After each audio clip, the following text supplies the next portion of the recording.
You wake up, and before your feet even touch the floor, you can feel it. It's not just tiredness, and it's deeper than simple sleepiness. It's a heaviness that settles in your bones, the kind that appears when you've been spending yourself everywhere except where it truly matters. If you're honest with yourself, you didn't lose your energy overnight. You've been handing it out in small, almost invisible amounts for a very long time. A little to the constant noise of the world. A little to the opinions of people who don't pay your bills. A little to those who don't even notice the cost of your attention. And then, one day, you look up and realize you're running on fumes, completely depleted. Now here's the first thing I want you to seriously consider. Your life does not change because you feel bad about it. Guilt and regret are just emotional quicksand. Real change only happens because you make a decision, and that decision isn't dramatic. It doesn't require a grand speech, a viral post, or a public promise made for applause. It is a quiet, internal shift. It's the precise moment you stop asking the world, "Do they approve?" And you finally turn inward and ask yourself, "Do I approve of the person I am becoming?" Because at the end of your life, the one person you have to live with, the one whose voice you can't escape, is you. Most people begin their day by reaching for a device. It's become an automatic reflex, and within seconds, you are immersed in someone else's reality. You're seeing someone else's vacation, someone else's good news, someone else's carefully curated highlight reel. And you sit there in your own bed, in your own life, and you begin the destructive habit of comparing your behind-the-scenes struggles to their greatest 5-second performance. This is a terrible trait, and it's one you make every single day. You cannot build a great life while feeding your mind a steady diet of other people's manufactured realities. It breeds restlessness and impatience. It makes you feel perpetually behind, as if you're late for a race you haven't even started yet. And the next point is even more critical to understand. You've been conditioned to believe that attention is the same as progress. It isn't. Attention is cheap, abundant, and fleeting. Progress, on the other hand, is expensive. Progress demands payment in time, effort, and the one currency that separates dreamers from doers: discipline. And discipline, by the way, is not punishment. It is not about depriving yourself. Discipline is pure strategy. It is the most profound form of self-respect in action, the bridge between your goals and the reality you wish to inhabit. Here's a phrase that can set you free if you will truly accept it. Most people are not thinking about you. They are thinking about themselves. That statement isn't cruelty. It's simply reality. They are preoccupied with their own bills, their own problems, their own insecurities, their own futures, and their own image. So while you're twisting yourself into knots, trying to look impressive and seeking validation, you are paying a high price for an audience that isn't even watching the show. This might sting at first, but it is also the most liberating truth you will ever learn. If you stop trying to win applause from a crowd that isn't there, you get your life back. If you stop trying to be seen by everyone, you can finally start building something worth seeing. And that must become your new goal, not chasing the fleeting high of attention today, but constructing a life tomorrow that you can genuinely respect. One of the great mistakes people make on this journey is that they talk too early. They announce the plan, they advertise the new chapter, they declare their transformation to anyone who will listen. Their brain gives them a little hit of dopamine, a premature reward. They feel productive. They feel like a new person. They feel like they have already done it, but they haven't. They've just talked. And talk is a sneaky, seductive substitute for real action. Talking about your goals gives you the feeling of accomplishment without the results. So here's a far better strategy. Make fewer announcements and more deposits. Quiet, consistent deposits into your health, into your skill set, into your character, into your finances, into your relationships. And these are silent deposits, made day after day, week after week, until you have something concrete to show, not just something to explain. You can spend your entire life explaining yourself to people who are incapable of understanding your vision. Or you can spend that same energy improving yourself until your undeniable results do all the explaining for you. And results, my friend, are a language everyone understands.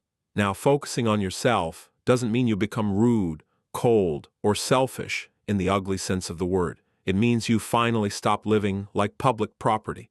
It means you stop handing out pieces of your precious attention to every request, every invitation, and every distraction that comes your way. Your attention is valuable. Your energy is finite. And the older you get, the more acutely you realize that time is the one resource you can never, ever replenish. You have to start asking yourself better questions. When your phone lights up with a notification, ask, "Does this deserve a piece of my life?" When someone demands your time, ask, "Is this aligned with the direction I'm heading?" When you feel the unconscious urge to scroll, interrupt that autopilot and ask, "Am I building my future right now? Or am I simply escaping the present?" Those three questions asked consistently will fundamentally change your habits. And habits, practiced long enough, with unwavering commitment, will change your destiny. Let's talk about boundaries, because they are essential. When you begin to take your life seriously, some people in your circle will resist. Not because you're doing something wrong, but because your growth disrupts their comfort. You won't answer their messages immediately. You won't attend every social event. You won't be available to them on demand. And they'll say, "You've changed." Of course you've changed. That is the entire point. The real tragedy would be staying exactly the same while your potential begs and pleads for a better future. You need to accept this fundamental truth. Focusing on yourself will cost you. It may cost you some company. It may cost you some late nights out. It may cost you some easy entertainment. It may cost you relationships that were built on convenience and shared complaints instead of mutual respect. But what worthwhile thing in this life is acquired without cost? Everything valuable requires payment. The question isn't whether you'll pay. The question is what you will pay with.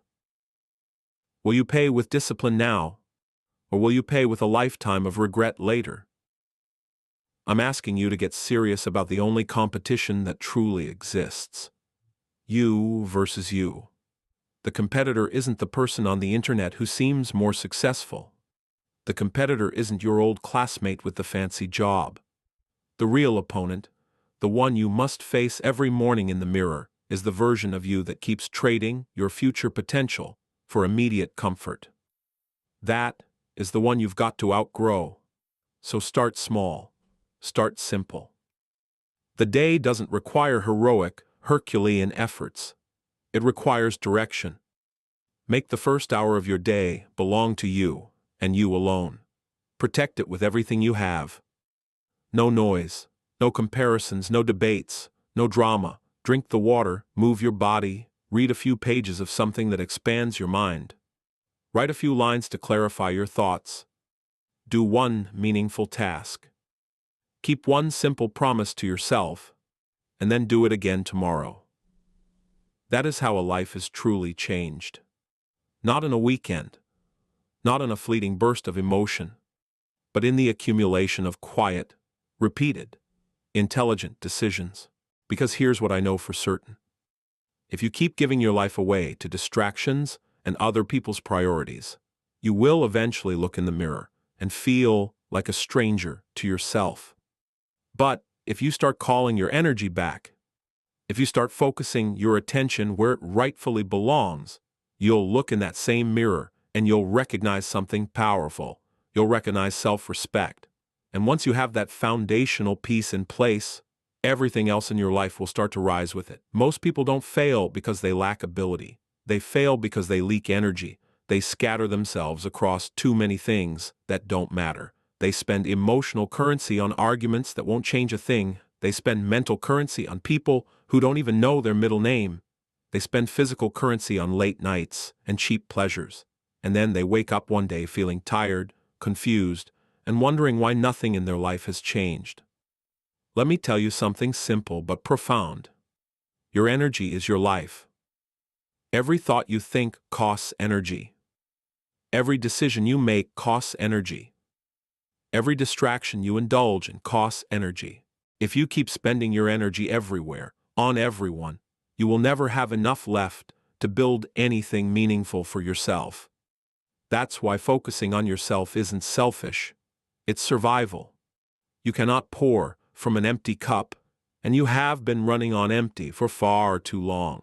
You've been trying to hydrate everyone around you with drops of your own lifeblood. You listen to problems that aren't yours to solve. You show up for people who never show up for you. You say yes when your body and soul are screaming no. You give your best hours to strangers and your leftover tired energy to your own dreams. And then you wonder why you feel so perpetually drained. Here's the raw truth. You don't need more motivation. You need containment. A steam engine only moves when the pressure is kept inside the boiler. If the steam escapes, nothing happens. And that's exactly what you've been doing. Every time you announce a plan instead of executing it, you let the steam out. Every time you seek validation for something you haven't even built yet, you release the pressure. Every time you explain your goals to someone who doesn't understand them, you weaken your own resolve. Silence is power. Build quietly. Let people wonder. Let them assume. Let them doubt. Meanwhile, you work. There is a season for showing, and a season for growing, and most people try to show off during the growing season. That is completely backwards. You don't put curtains up before you lay the foundation. You don't invite guests over while the walls are still missing. You build in the mud. You build in the rain. You build when it's ugly and unappealing. You build when no one is watching. That is the only way anything real gets created. Now, when you start this process of focusing on yourself, people will notice, not because you're being loud about it, but because you are no longer available to them on demand. You won't reply to their texts instantly. You won't attend every function. You won't participate in every pointless conversation, and some people won't like it. They'll say, "You've changed." They'll say, "You're acting different." They'll say, "You're being selfish." Let them. You've been selfless for too long, and look where it got you. Stuck, tired, frustrated, and quietly resentful. There is a massive difference between selfishness and self-mastery. One destroys others. The other saves you. You are allowed to prioritize your own growth. You are allowed to protect your time. You are allowed to say no without writing a paragraph of explanation. No is a complete sentence. If something interferes with your mission, your answer is no. You don't owe everyone access to your life. You owe yourself results, and your life is built one brick at a time, not walls, but bricks, small actions done consistently. Now, you don't wake up and say, "I'm going to rebuild my entire future today." If you wake up and say, "I'm going to lay one perfect brick," drink the water, move your body, read 10 pages, do the hard task, make the uncomfortable call, finish the assignment. That is the brick. And tomorrow you lay another brick. Most people quit because they stare at the whole wall and get overwhelmed. They look at how far they have to go and they freeze. They look at someone else's finished palace and feel small. Don't do that. Just look at the brick in your hand. Place it perfectly. Do the work. Let time do its job. And one day you'll look back and realize that the moment everything changed wasn't dramatic. It was the quiet Tuesday morning you decided to focus on yourself, and you simply never stopped.